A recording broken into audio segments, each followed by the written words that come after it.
A recently released study challenges the claim that FDR ended the Great Depression. According to this man, economist Lee E. Ohanian, and fellow researcher economist Harold L. Cole, the New Deal prolonged the Depression by approximately 7 years.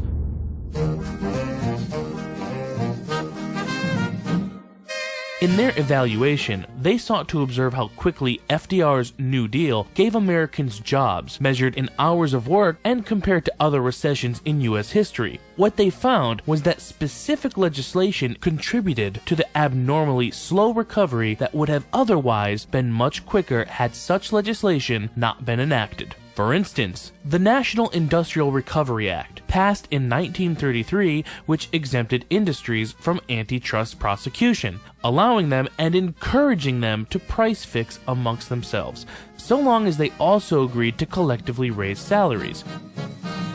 FDR considered the NIRA to be his most important piece of legislation, and it was certainly one of his most impacting. The NIRA established the bureaucracy known as the National Recovery Administration, the NRA, and FDR appointed General Hugh Johnson as the head of the administration. Despite the fact that many historians and defenders of FDR reject accusations that the New Deal resembled fascism, it is indisputable that NIRA was modeled after fascist economic policies. It was praised both by Hitler and Mussolini openly, and Mussolini specifically was admired by both Roosevelt and Johnson.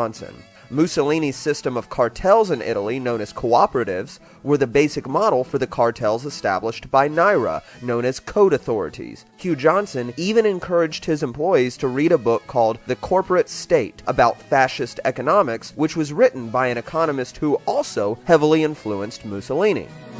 But that's just Mussolini, right? It's not like he was a bad guy.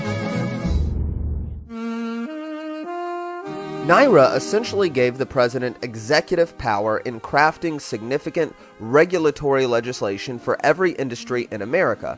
In most cases, this meant inviting the heads of major corporations to Washington, D.C. to craft regulations governing pricing, wages, and other requirements that may affect whether or not a business could expand. Historian Burton Folsom Jr. gives the example of the tire industry, whose regulations were designed through the collusion of Goodyear, Goodrich, and Firestone. These giant tire companies were able to set prices for the entire industry, even having them enforced on local small business competitors and shops selling used tires. The price for tires was fixed artificially high because the large companies, having brand recognition throughout the country, could attract customers despite higher prices. Local shops survived by undercutting their competitors.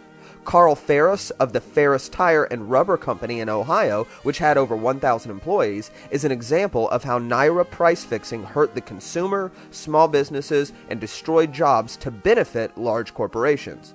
Up to 1933, his company survived by undercutting its giant competitors, but after NIRA, they were no longer legally allowed to sell less expensive tires. This nearly drove Ferris out of business, and had NIRA been allowed to continue, it's likely that his company would not have survived.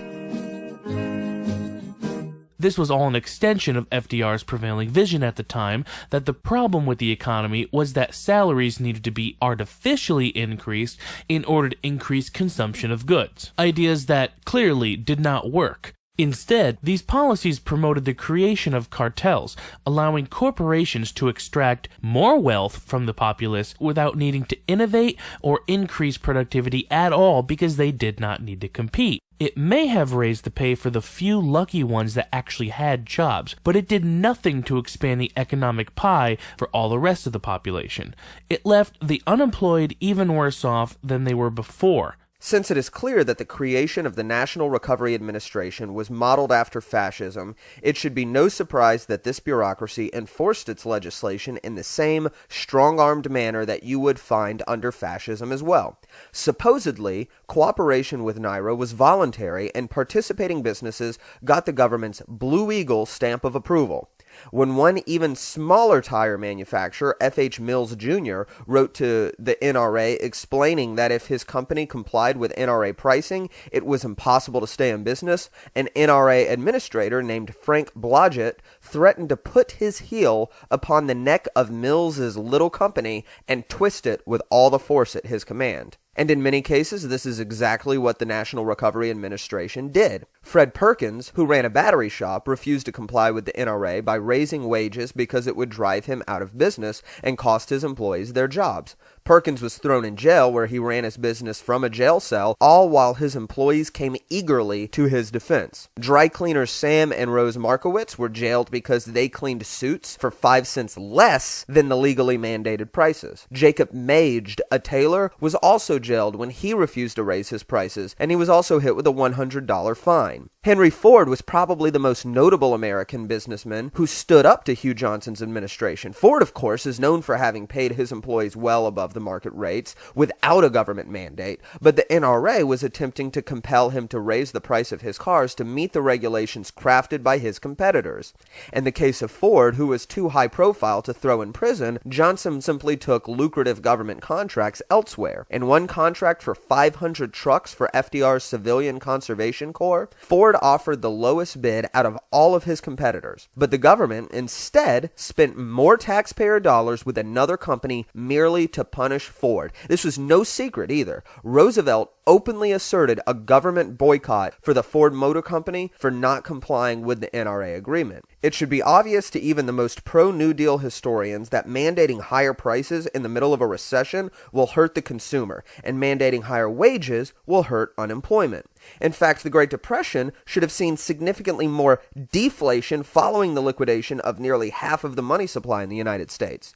When money evaporates, prices and wages will adjust downward, and this is a necessary market phenomenon for markets to equilibrate. NIRA prevented this market equilibrium in such an obvious way that anybody with even an elementary understanding of economics should see quite clearly that this extended the Great Depression.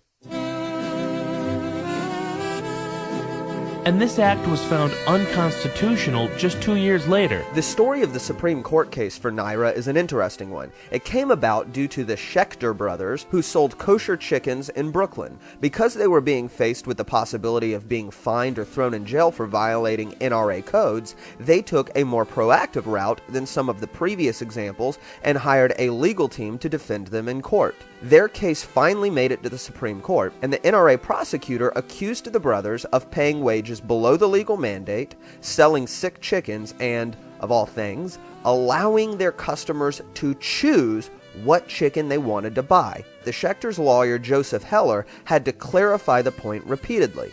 He explained the NRA mandate, requiring that the customer not be permitted to select the chicken he wants, but instead, every customer must put his hand in the chicken coop when he buys from the slaughterhouse, and whichever chicken comes to his hand is the one he has to purchase. The transcript of the trial indicates that this explanation actually produced open laughter from the justices. It's important, however, to note that even though the Supreme Court found this unconstitutional only 2 years later, enforcing that judgment remained the job of the executive branch, headed by FDR, who, not so surprisingly, entirely disagreed with the court's ruling. So for many years afterwards, such deals were still allowed and encouraged. FDR was not happy about the Supreme Court throwing out his favorite piece of legislation, and following the ruling, he continued to pursue similar pieces of legislation in individual industries. One example was the Guffey-Snyder Act, which regulated the coal industry. It was a complicated piece of legislation which attempted to fix the price of coal based on so many factors that roughly 35,000 prices for coal had to be fixed. These complications led to significantly higher prices for coal and problems in running coal mining businesses that the industry declined so significantly there was talks of establishing a police state in Pennsylvania to completely regulate the trade of coal. FDR's court packing scheme later would bring hopes of reestablishing the NRA. Roosevelt could never quite let go of his ideas for regulating the economy, and even dreamed of having a global version of the NRA, establishing international cartels over which, according to Henry Morgenthau, Roosevelt would have complete power. Because protection from antitrust prosecution was all but ensured, by 1934, nearly 80% of private, non-agricultural employment had entered into these collective agreements called for under NIRA. Cole and Ohanian calculate that NIRA and its aftermath account for 60% of the weak recovery. Without these policies, they conclude the Depression would have ended in 1936 rather than ending around 1943. But that's only 7 years of struggling What difference does it make, right?